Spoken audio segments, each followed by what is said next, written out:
he seemed to ridicule Russia for not having the power of a superpower just to take Ukraine in a few days or a week, as they may have originally intended. But as he says in his subsequent post, making Russia look like a paper tiger. Donald Trump not in Washington today, but in New York, and addressing the UN General Assembly on plenty of different and contentious, often, points.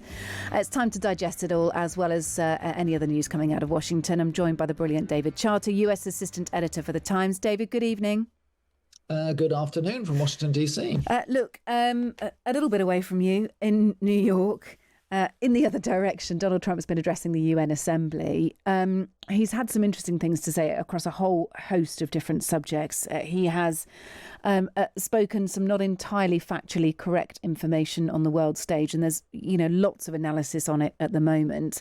I want to go first, though, just to something more recently in from Donald Trump, posting on Truth Social. He says that Ukraine is in a position to fight and win all of Ukraine back in its original form. It is a major shift from his previous stance.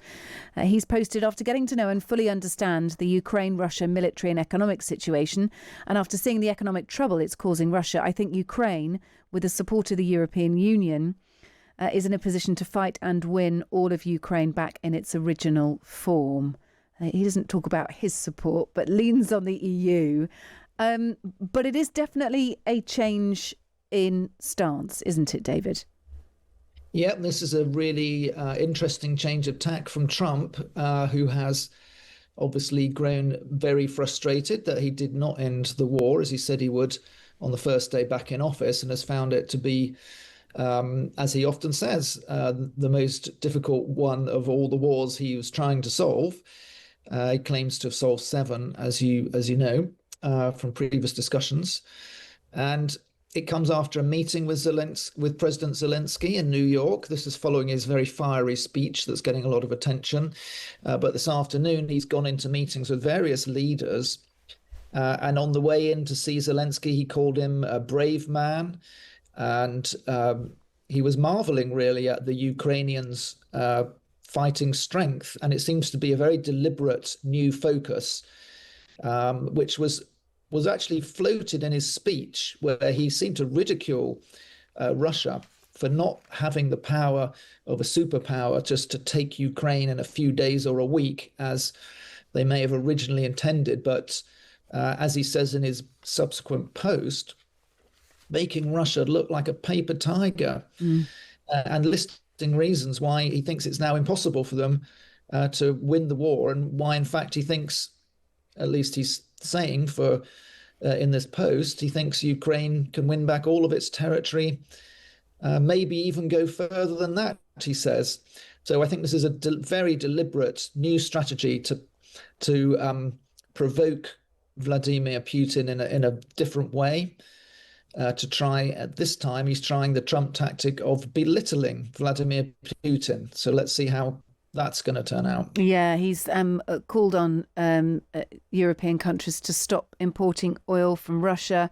It's thought that further US sanctions are up for discussion as well in his meeting with Zelensky. And actually, Kyiv has been at the UN, as happens on these occasions, promoting plans for a summit dedicated to Ukraine's Russian-occupied Crimea Peninsula.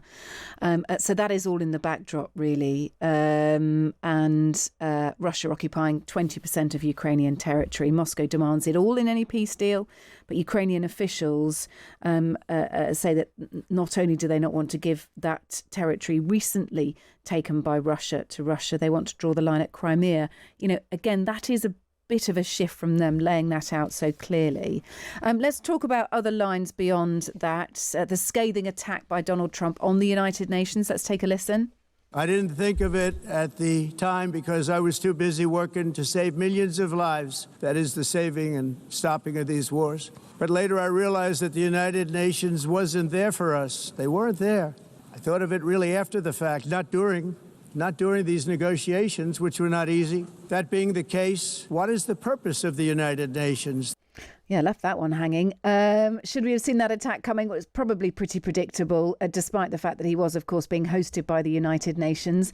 Here was Marco Rubio, his Secretary of State, giving an interview on Fox News a few hours before Trump spoke. And I think it's emblematic of how feckless the UN has become as an organization. It's just a place where once a year a bunch of people meet and give speeches and write out a bunch of letters and statements, but not a lot of good, important action is happening. So, again, the UN has a lot of potential, but it's not living up to it right now.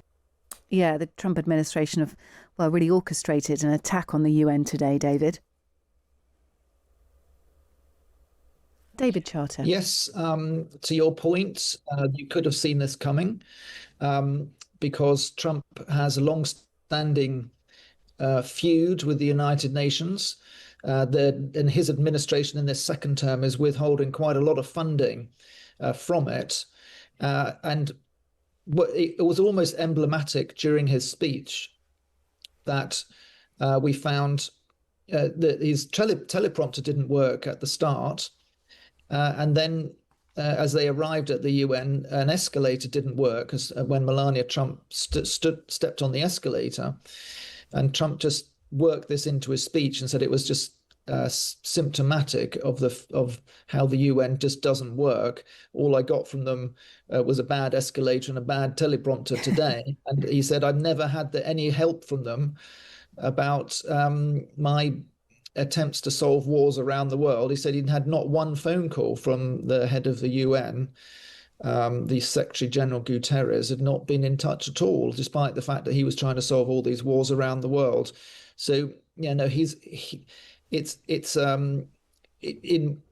also referred back to how he put in a contract to renovate the UN buildings, but didn't get it, and spent quite a lot of his speech saying just what a terrible job the people who did get the contract did. So in every which way, he's been very disparaging of the UN today.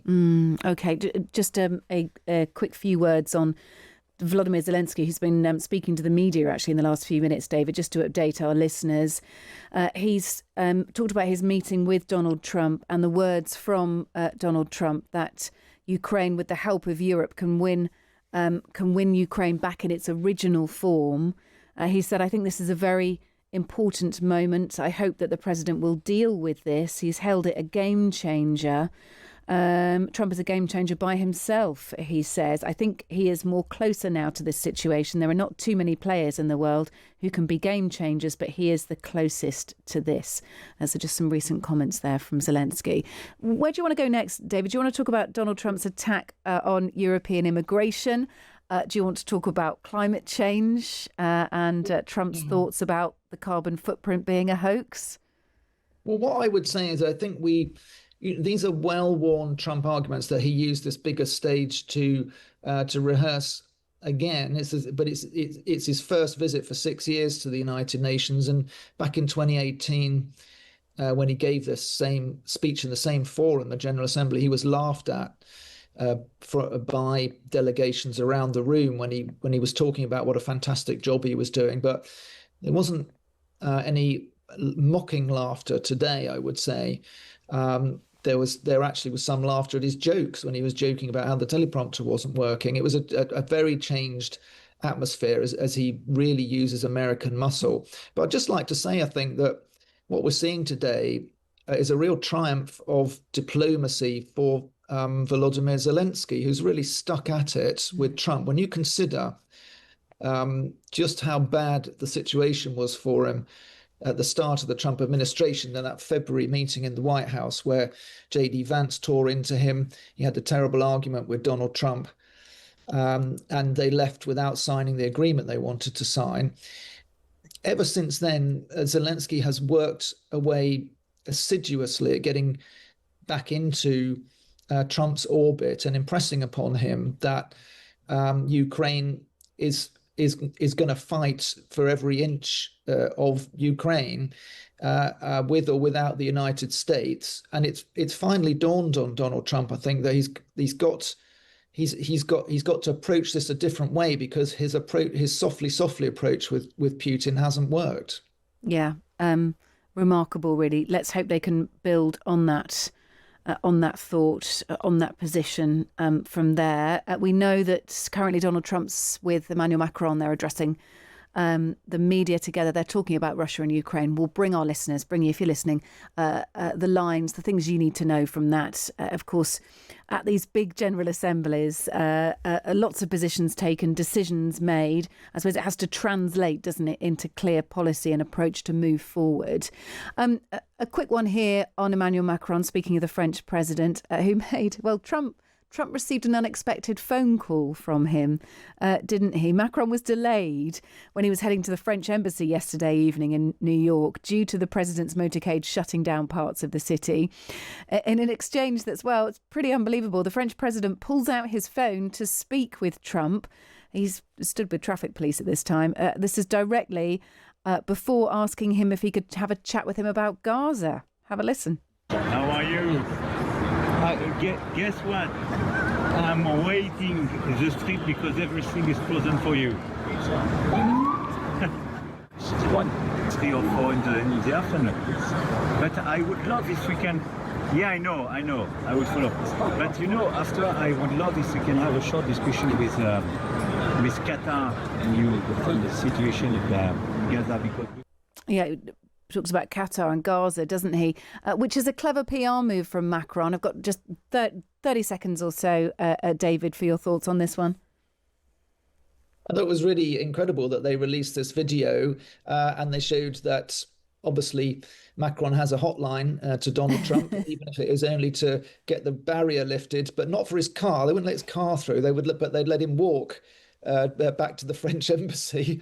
But it comes at a time when the Trump administration has been really angry with France for leading the way on recognizing a Palestinian state. So there's quite a long way back for Macron into Trump's affections, but it just shows you how these leaders can pick up the phone and communicate with each other. Yeah, they're now communicating with each other in front of journalists. So we'll look at what we get from that as the show continues. David Charter, US Assistant Editor for The Times. Thank you. You can read David's work and the work of the US team across thetimes.com and also, of course, in the paper each day.